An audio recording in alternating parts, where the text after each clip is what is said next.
Hi guys, it's Mr. Moore, and let's just dive in. On your fingerboard, whether you play violin, viola, cello, or bass, putting your fingers on the fingertips is kind of like home base for our fingers. Sometimes we play in different keys or just have notes that are outside of the notes on our fingertips. We're going to be talking about how to find those today. When we have any note name by itself, even if it isn't written, is a natural note. When it goes up by a half step, or the smallest step between notes, we add a sharp. When it goes down by a half step, we add a flat. So our order from top to bottom is sharp, natural, and flat. Let's start with our G string. As we go up the string, we have open G, A, B, C, and D.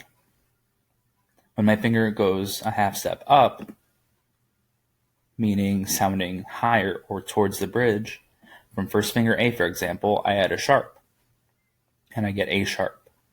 If I go down a half step, meaning sounding lower or towards the nut, I add a flat, giving me A flat. Let's try this with B on the G string.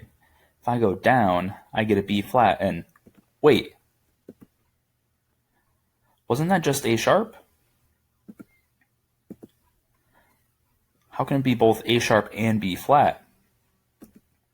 Well, yes. If I go up by a half step, it is the same pitch as the note above it going down by a half step. So in between each natural note, we have two notes that have two names, a sharp name and a flat name. So the note between A and B is both A sharp and B flat. Phew, seems simple enough. As notes go up by half steps, we add a sharp before we get to the next note name, and add a flat before we get to the next note name going down. Seems simple enough, right? Nope. We do have two exceptions. So let's go back to our D and our A string. So if you remember, we recently learned low 2, or second finger for basses and cellos, on each of those strings. So thinking about those notes on the A and D strings, why are E and F and B and C right next to each other? Shouldn't there be a sharp or flat note between them? No.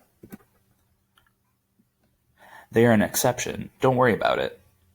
If you ever forget which two notes are the exceptions, think about 1 and low 2 for violins and violas, and 1 and 2 on A and D for cellos and basses.